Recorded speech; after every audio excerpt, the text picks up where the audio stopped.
whichever language find a way. All right. Okay, my name is Filips, for those who don't know me, and I am an alcoholic. No, I am a Scrum Master, but yes, first step is admittance. First of all, let's warm up a little bit. Stand up, everybody. Yeah, I know. It's a test for beer. Everybody who has heard about Agile, raise your right hand like this. Right hand like that. Okay, who has heard about Scrum? Raise your left hand like this. Alright. Now, those of you who have tried to use Agile, raise your right leg like this.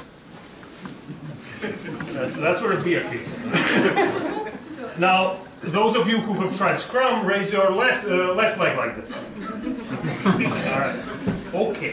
So, today, my two talks, most interesting to those of you who fell down. The rest of you, you know. Okay. Seriously, I'm going to be talking mostly about to the practitioners of Scrum. This is not introduction to Scrum. This is for people who know what it is. All right, and two talks, and in between you will have a chance to ask your tricky questions about the first part, and second part, slightly different topic, and questions again. First part, it was announced as what are they hiding from you, darker side of Scrum. All right. They are, of course, our evil overlords. Hiding is a bit interesting here.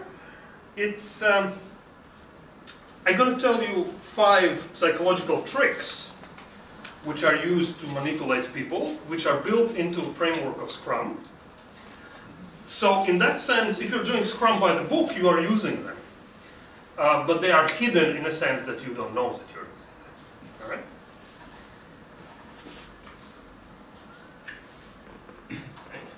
Okay. All right. Trick number 1 starts with a story. Story about a behavioral science experiment by a guy called Dan Ariely. Experiment goes something like this. Students are invited to participate. When you walk into the laboratory, your task is to build Lego Bionicles, like this. And you build the first one. You are paid $3 for that. And then you have a choice. You can take the money and go home, or you can ask, I want to build another one. You will be paid $2.70 for that, and 30 cents less for each next bionicle. Okay? Quite simple. People, when they come in, they are randomly divided into 2 groups. First group, let's call it meaningful group. They are all told that at the end of the day, all bionicles will be disassembled and reused next day for the same experiment. But first, if you're in the first group, then you build your first bionicle and you put it on the table. Get the next box, build the next bionicle, put it next to the first one. Take the third one, build bionicle. So you have a nice line of bionicles standing, an army of bionicles. If you are randomly selected into a second group, you build the first bionicle and you give it back to experimenter, and when you start building your second bionicle, experimenter who is sitting across from you from the table starts taking apart the first one and puts it back in a box. And when you ask for a third one, he gets you the first box back, so build your third one. All right. 2 surprising things they found in this experiment. First, a second group we call meaningless group. First finding, very surprisingly, people in meaningful group build more bionicles than in a meaningless group. That's not really the surprise. Surprising part is how much. And remember, the difference is actually quite small. They are paid the same, both groups paid the same amount of money. They all know that bionicles are going to be, they don't have other purpose. They're just used for this experiment. They're going to be disassembled. you don't get to take them home and play with them. Differences between whether they are disassembled at the end of the day or right in front of you. That's the only difference. Impact of this difference in the productivity of how many Bionicles people build is 30%. All right? That's the first surprising finding. Second surprising finding, when you describe this experiment to people, just like I described it to you, and ask them, what do you think was the difference? They guess correctly that a meaningful group will build more, but they never even get close to 30% difference. They guess, okay, maybe it's a 5% difference, right? Never close to 30%. So, trick number one, if you can get your peasants to demonstrate the labors of their work, their Bionicles, to the interested party, like in a sprint demo, you will get more Bionicles. And you will be surprised how much more. All right. Trick number two. How many of you have worked as teachers or professors? A couple of people. I have for a little bit. During that brief time, I came up with a new natural law. It's called the law of gradation papers. It goes something like this. If you give an assignment to students and give it the time for it 3 months, then it will take exactly 3 months and 8 hours for students to finish them. But you've all been there. We're all procrastinators. Luckily, evil overlords have a good solution for that. It's called intermediate deadlines, also known as daily stand-ups, also known as sprint demos. So, trick number two, if you can set intermediate deadlines for your peasants, you will get more Bionicles. All right? Trick number three starts again with a personal story. Some time ago, I worked in a small company, 5 guys. We were kind of subcontractors for a big German company who did hardware-related software project. My working day worked something like this. I come to work to the nice office we had in Riga. But we're 5 of us, but we each have our separate tasks. So we talk, of course, to each other, but we don't really talk much about work. So we have our own tasks. At the end of the day, I write a short daily report about what I did and send it to the project manager in Berlin. He never replies to those. But at the end of months, he pays us quite good salary. So it's a nice deal. But I quit in a little bit less than a year of this, really in disgust. In disgust about myself, about what kind of slacker I have become. It was terrible. It was like weeks, for stretches of several weeks, I didn't do anything productive. Come to work, I browse web. At the end of the day, I spend 5 minutes to fabricate a nice daily report, send it off to the guy. He never calls me out on this. He doesn't have time to look at it. He has like 40 people to manage. All right, so fast forward to the age of Scrum. Now we suddenly have daily stand-ups, these intermediate milestones. And I could, and I sometimes do, in a stand-up and say, sorry guys, it was really sunny weather outside, didn't do a shit, sorry. And they understand, it's fine. But it really gets harder and harder to do that again and again. Not because they're gonna kick my ass, not because they're gonna cut my salary, but it's this thing called peer pressure. I wanna look good in their eyes, right? I don't want them to see that I'm such a slacker. Okay, of course, this only works if I can't bullshit my way out of it, right? So, and luckily, our evil overlords have foreseen that, and they have a thing called inter-team cross-competence. Everybody inside the team is supposed to know what you're doing, so they know when you're bullshitting them. So, trick number 3, if you can get your peasants to stand up in front of their competent peers and declare their accomplishments, you will get more bionicles. Admittance is the first step. All right.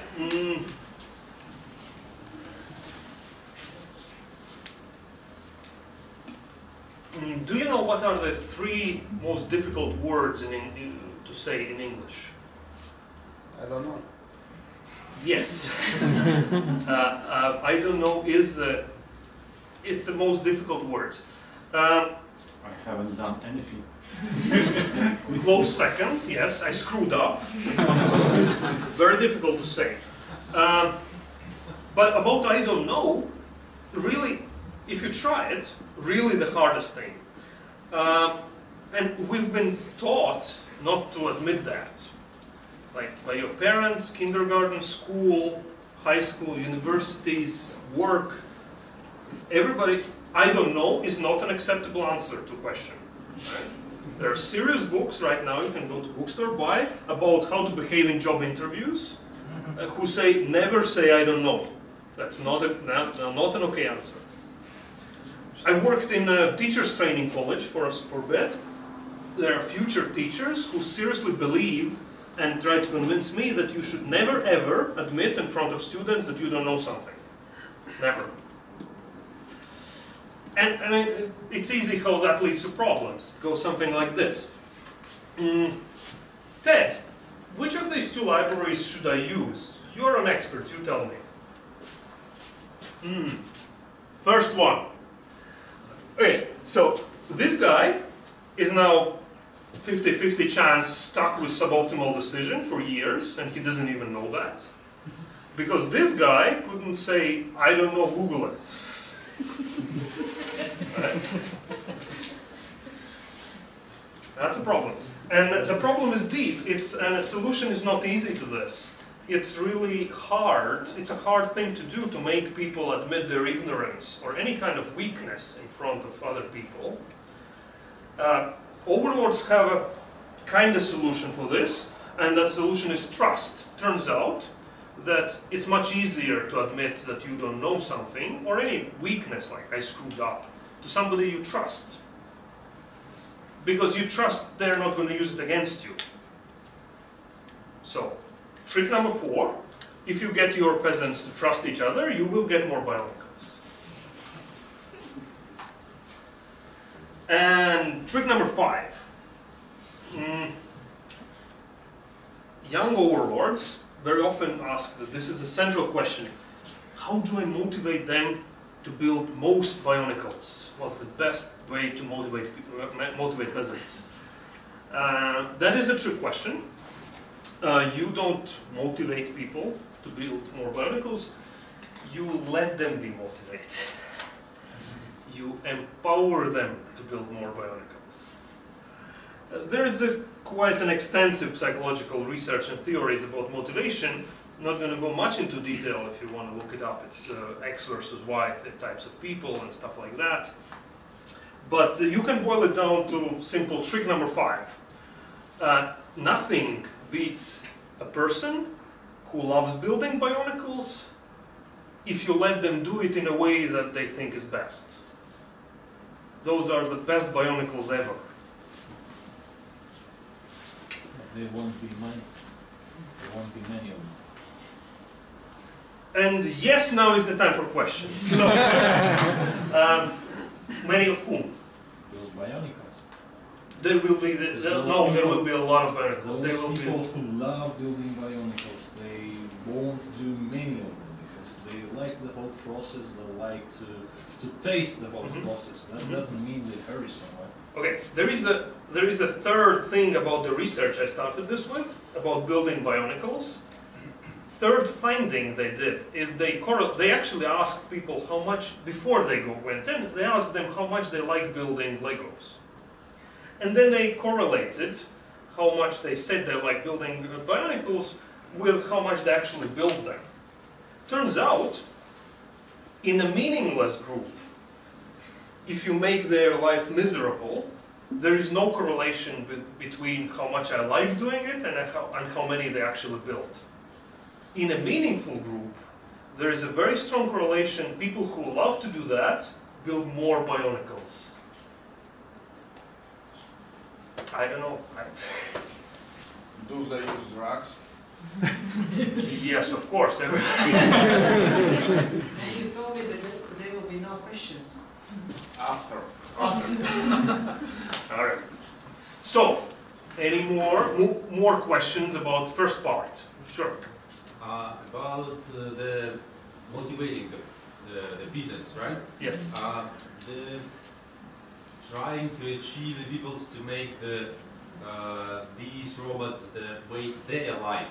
Even it's the same, like said them, yes, you make a good robot and you will succeed with this. Even this is the same stuff. I'm not sure if we're not taking this analogy too far. I'm really talking about software development, not bionicles. So can you rephrase the question and maybe because I missed it? Yes, of course, making bionicles is a repetitive mechanical process, and software development is not.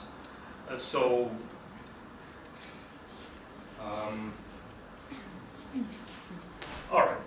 You come back. Может быть, я скажу лучше. Можно по-русски? Да. Именно вот похвалить людей за качественно сделанную работу, это то же самое, что позволить им сделать качественно. Это одна из составных этого процесса.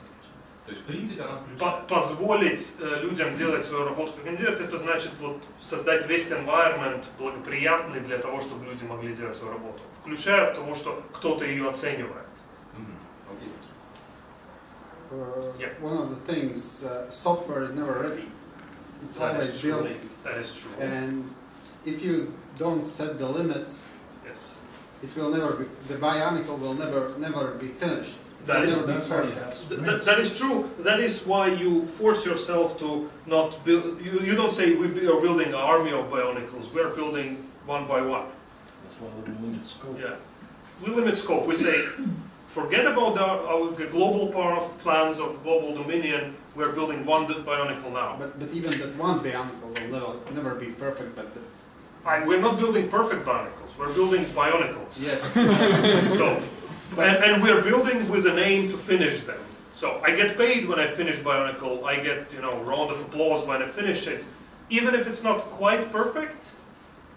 So yes, it's of course this is a little bit when analogy with software development breaks down, because for bionicle there is a natural way. If it's done, that's it. For software, not so. But you do have a definition of done. You have to work with that. So yes. I was more in the terms that.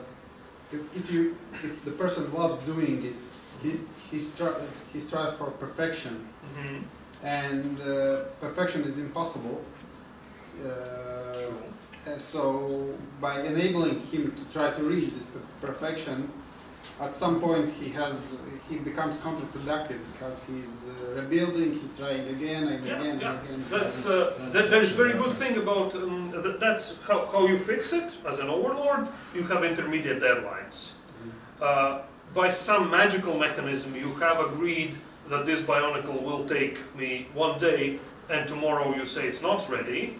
You're feeling bad about it. I'm calling you out, and your peers are looking at you. Come on, you said it's going to be done last week. It's still not done. So those are things that makes you finish bionicles, even though they are not perfect. But yes, that is a question you have to talk about with them. So it's not going to be perfect, but we need to finish it. So. And you will get lifetime job. Yeah. Come on. No, that was just a reference to my question as well. Okay. Previous one. Cool. The situation. What about rules? For example, in your army of bionicles, each bionicle should have a wafer. Like you are building an application, each class should implement some interface or something like this. What about common rules? As an institute, you said if someone is building a bionicle, let him build it how he sees it. Yes. And then he will say, okay, I don't want to put a weapon to it, bionicle. I see it differently, and then it doesn't fit. What about architecture of the project? Well, yes, it is a problem sometimes, and yes, you can still solve it and empower people to do work in the way they like. There is no silver bullet how to do it easily in one sentence, but that's what you should aim for. You had a question? Yeah, I have 2 questions actually. Sure. So, But let's have these, maybe this and maybe one more, and then next one. And we'll have time with the more. I Sure. hope second one will not ruin everything. but- All right. First one is, if we speak about bionicles, it's cool that you have tangibles, something tangible. You can see that, touch that, and show that. But if you don't have that piece of software which you can show to anyone, basically, if your work consists of smaller kind of tasks, it's support, it's always kind of fixing incidents or some small bugs and so on. So how do you kind of empower people to understand that this small bug fixing is... Well, okay. Again, answer is in 2 parts to the first question. First, I've never seen a piece of software that you could not show to somebody. There isn't. Even if it's a small fix deep within a big SQL monster select, yeah. you still can show, look guys, it took 3 seconds before with old version, now it takes 1 second. And yay, it's done. So there is no software you cannot show. Because again, we're talking about team of cross-competent people, right? Everybody kind of know what you're talking about.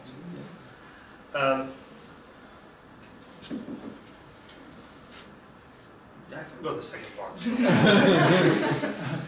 Therefore, I will ask you because I Sure. heard. Yeah. So, do you think Agile is evil? That's a good question.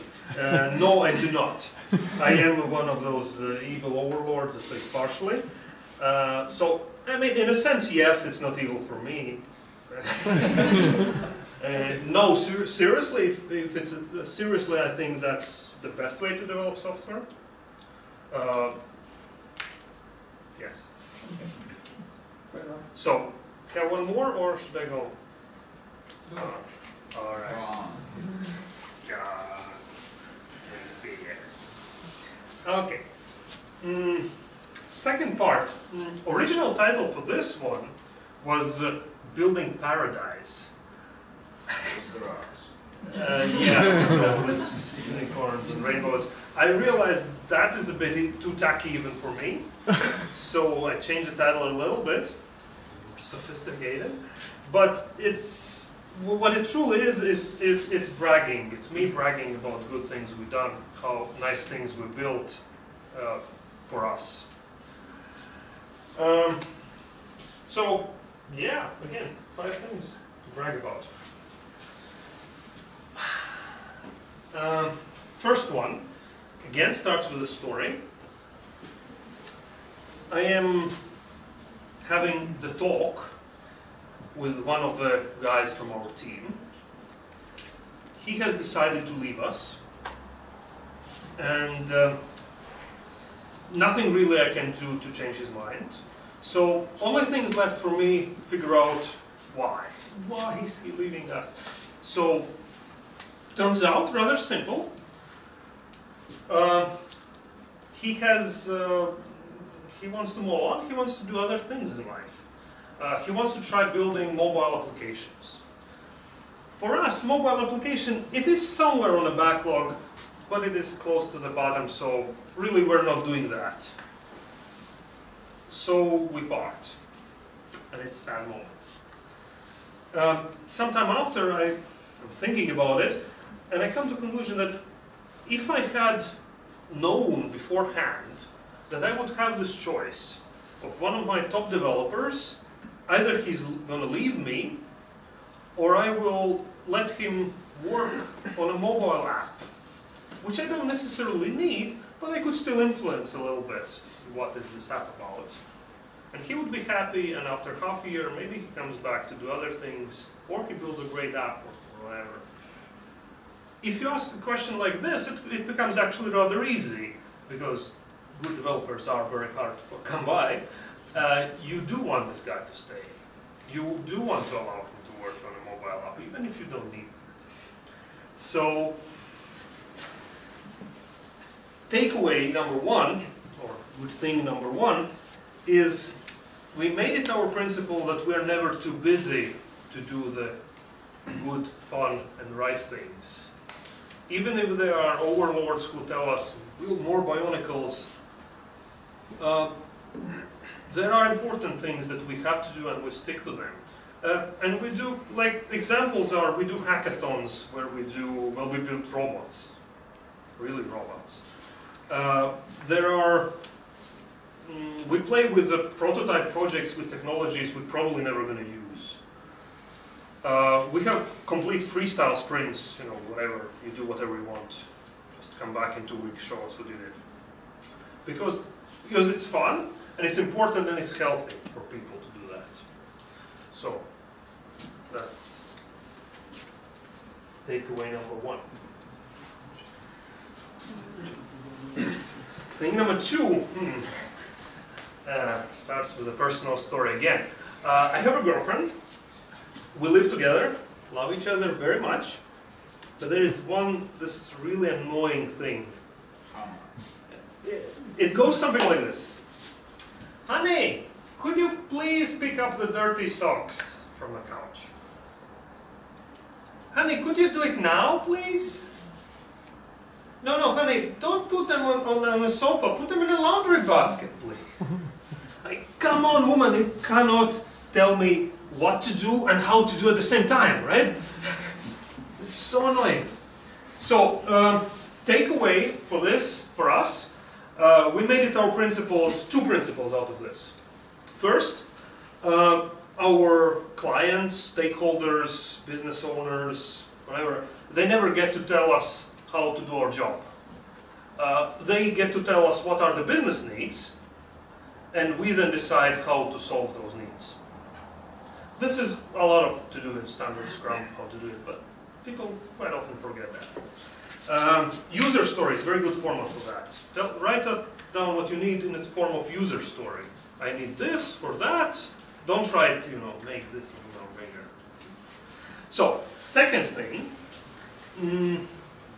in our team we don't have people whose job title is software architect.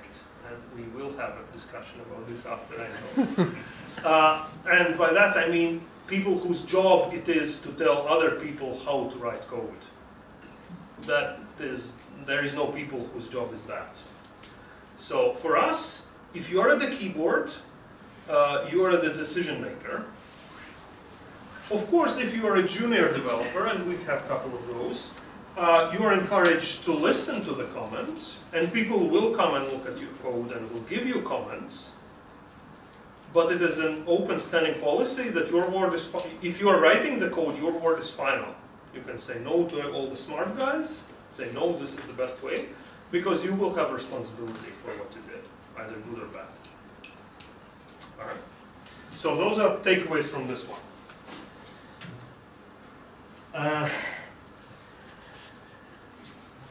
Okay, this one also starts with, do you know what's the name of this boy? Sparky. Twilight Sparkle. From season 6. Alright. Starts with a story again. I once took a 2-year break in my work with the team, with this team, and I came back after a 2-year break. I worked with them before, took a break, came back 2 years after. This team has grown considerably. It used to be 3 people, now it's 10. I find out that we have now 3 software testers, software testing engineers, dedicated software testing engineers. We didn't have any before, now we have 3. Right. First thing I do when I come to a team, of course, is you talk to people. Go to nice restaurants, one-on-one, talk a lot, tell you everything. Best way to talk to people, go to a restaurant, have dinner with them, tell you everything. So these 3 people, independently, tell me the same thing. They actually want to be software developers, coders, but they were hired as software testing engineers, kind of as a stepping stone. It's quite typical, I think, in Latvia. First we'll hire you as a test engineer, and then maybe you'll grow into programmer. So they want to be managers. yeah, something like that. So when we come back and have a discussion together, I tell you guys, look, there's a problem. 3 of us are not really what they want to be. And I don't think they're going to be happy, I don't think they're going to be productive, I don't think this is going to work very well. So, long story short, we don't have no more software testing engineers. We did not fire them. At the same meeting, basically, we did make a common decision that from that moment, without any arbitrary personal goals down the road, from that moment, everybody our team is a software developer. Everybody writes production code. Of course, there are still things besides writing production codes, things like testing, support, documentation. From us, it was a decision to share these things for everybody. We pretty much solve it by rotating positions. We have a support rotating position, others who take care of these things. So everybody gets to do it now and then, and everybody gets to write production code. How did that go? First, our development throughput went up. It's kind of obvious, we just added 3 more developers. Second one, people started smiling more in our team. Ah, he's right. Third one, weirdest of all, by any measurement or metric I could find or opinion I could find, our product quality did not go down. So that's weird. Indeed. Alright. Next one.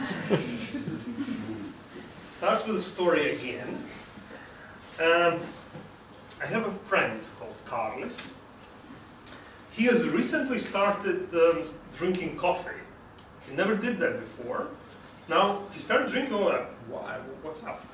And he tells me this, that at their company that they work, they have this thing called flexible working hours policy.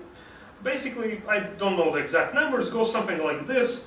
You can freely choose your own hours, but certain percentage of them have to fit in between, let's say, 10 and 5. Right? It's a thing. So Carlos, he likes to start early. He has a daughter to take to kindergarten, so he goes to work early. Quite often, around 3 in the afternoon, maybe 4, he finds himself that he's really done everything for the day. Not in a sense he finished all the tasks, that never happens, but he really can't do anything productive anymore. You're out of energy, that's it. But he still needs to be there for like an hour to meet his flexible hour schedule. So he found out that you can actually fill in this hour with going to the kitchen, making coffee, spending some nice time drinking coffee, and everybody's happy. Well, for us, takeaway is that no, it's not good for you to drink coffee every day. That's not a good thing. So, and as a team and as an employer, I don't care if you sit until 5. If you're not productive anyway, go home. Like, come on. So for us, it's no working hours. We don't care when. So, and as a teaser, what we are already implementing is dropping working from that, so it's going to be no hours, period. But that's for maybe next year. And the last, thing number 5, do you know what's the best, most popular personal secret in the world? Like thing you don't tell others. Salary. Yes. It's not. Sorry? It's not. Well, masturbation is not really a secret.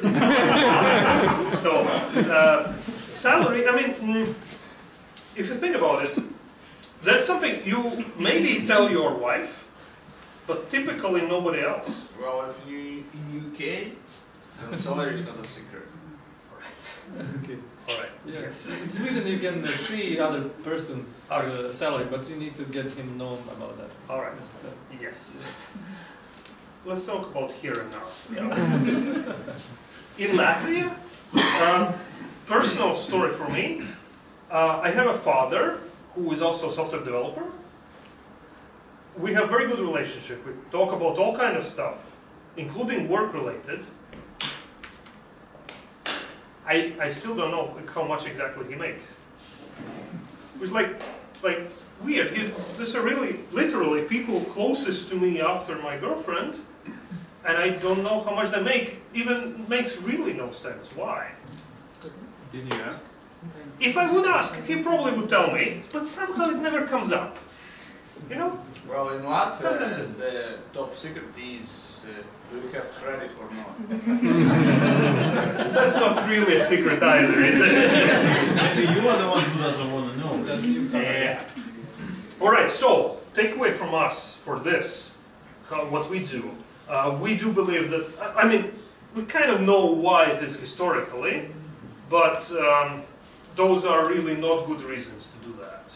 We can maybe go into that discussions. But for us, we have full salary transparency in our team. Everybody knows how much all other people make. We have three level salaries. Padawan, Jedi, Master Jedi. I am also on this scale. I'm a Master Jedi. That's 3,000 euro after tax. Besides me, there are 3 more guys out of 10 people there, which has a nice side effect to say, to demonstrate to people that if you're a developer, you want to grow in your salary, you don't have to go into team leadership. So they're saying master level. Yeah. Last thing, how do you then decide who is on which level? For us, again, we kind of come together and decide whose guy should be moved where. It has never happened we have to move somebody down, but yeah, we kind of decide when to move somebody up on this level. When we started this, when I proposed this, I was kind of a bit afraid how would that go, as probably some of you are now. Turns out, after you get over the shock that now everybody's talking about my salary, it's actually surprisingly easy to agree on where each person should be in this 3-level scale. Magic. All right. This is actually it. Now is your questions again. Budget, so you can control budget and decide who will, budget for project. How Well, I mean, nobody really ever controls a budget, right? You ask for it, you are given some budget. So, yeah. For example, I have a team, and I would say, okay, I want on my team all developers to have 3,000 euros. Nice. Yeah, Don't but, have that much, sorry. Yeah, that's why I'm saying, do you have some kind of budget? Yes, of course, everybody does. There is no such thing as unlimited budget. I mean, how it's managed, so Re- probably you know budget of a project and then you dispatch how it's... I mean, okay, our salary budget is a sum of our salaries, and everybody knows that. It's basic arithmetics. When we decide that we need to move this guy up, then we ask for more money. We need more money because this guy has grown and we need to give him more. And somebody sometimes say, no, you don't get An it. answer that I expected. Okay, one thing I did not mention is that I think some of you think that it's nice hippie style to do in small startups, but again, a lot of people know me. I don't work in a small startup. I work in a huge pan-European corporation called AUSO, very big, very conservative. 13 countries, including Latvia, have real physical offices and warehouses there. So my point with this is not to tell you that AUSO is the magical place, because it's okay, but it's not the magical place. I described and talked about. This is more like to show you that you can build a magical place inside the big corporation like also, for example. So that's more where I want to push you. All right? And of course, without kind of ambition to say that this is the only way to happiness. There are many ways to happiness, like drugs. But that's our way, and yeah, it works. More questions from you? So your vision of Agile is applying it as deep as possible to the context itself. I mean, you're talking about your practices as a team. Yes. Not exactly Agile, but that thing is kind of your approach to Agile, right? Well, if you're talking about the first part is about Agile. The second part is not necessarily, we are working on Agile, this is not necessarily about Scrum, this is about our team, what we have built How on does top this of that. interact with Agile? How important is that? A lot of things in Agile enable these things. So there are interactions. I'm not sure if you can do many of these without some more progressive way of actually organizing work. Like empowerment, cross-competence. Without cross-competence, you cannot meaningfully decide who should be raised, whose salary should be raised, for example, or without transparency of who does what. So they are connected. More questions? More discussions? Where are the architects? Yeah. You said you don't have manual testers. Yes. And, regression testers. So how do you spot regression bugs?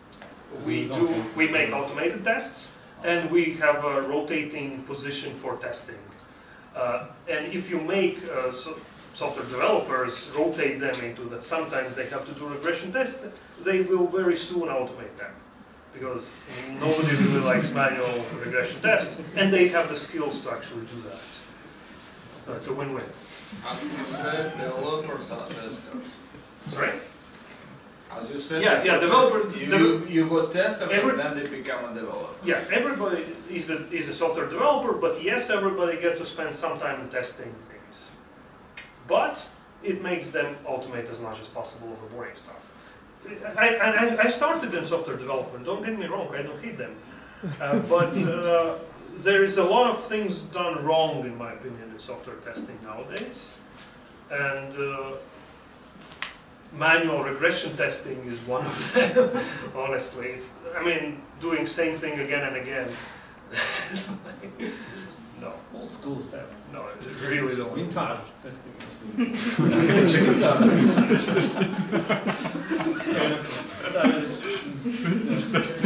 Companies here in Latvia hire testers as internship guys, and they just pay nothing, so Yes. they do all that kind of manual regression Yes. testing. Yeah, that's what happens. Just because of our reality. Yeah, it's reality. It is a bit sad. Yes. I have, I would say, a problem. Maybe you can give an advice. I will try to describe the situation.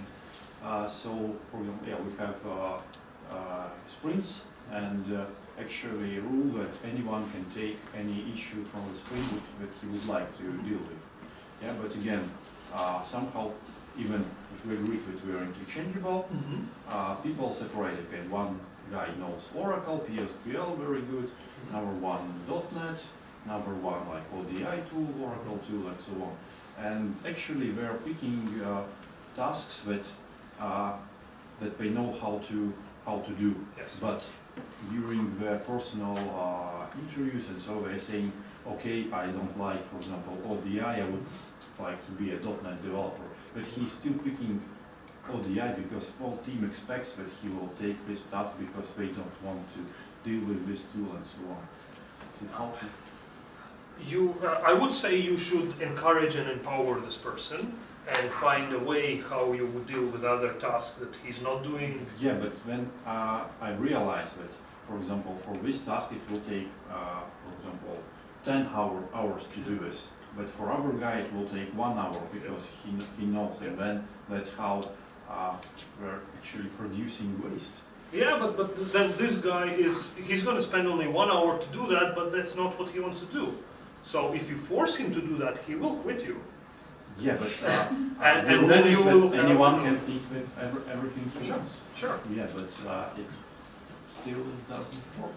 No. I mean, yes, sometimes, you know, you have to explain, really guys, this is really, really important, and you know, so please can you do this? But as a general rule, people should be able to do what they want. Yeah, but the problem is Not that, necessarily what they're good at. So. that they can pick what they want. We But come they back are to the not- peer pressure, basically. Yes, that is a problem, and you have to work with that. And again, I'm not a consultant, so I'm not obliged to give you silver bullets. It's hard work to work with this, with your team, encourage people to do that, make them happy, part of your work. In the beginning of this section, you said, like, you encourage that practice, don't tell me what to do and to avoid injuries, right? How do you track, I mean, I fully support that approach, but how do you track people who just needs to be told what to do and how?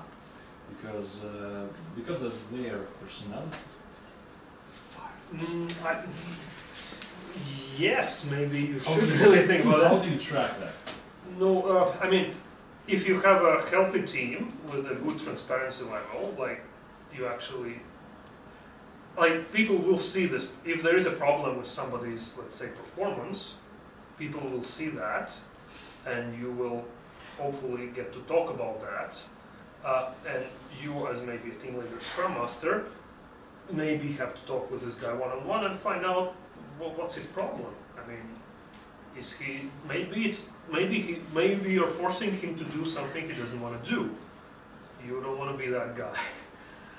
So, and yes, it means sometimes maybe you say, sorry guys, it's not working for us because you don't want to do things that we do here, so you can find another place to do that. But either way, if the guy is not happy, and that's the reason why he's not performing, there's no way you can motivate him to do that. Also, you have a small team, so you can choose which one person can do that quickly than another one. Yes. Well, Just answer for that question. no, yeah, it's still a question. Okay, somebody else will pick up the task and do it. What do you do with a guy who didn't do anything? Yeah, so you have a small team and you know which one person can do it quicker. Yes. Yes. Well, a lot of this approach only works in small teams where people can actually know about each other, trust each other, have this transparency. We're 10 of us. We're organized in 3 squads, so 4 foreign.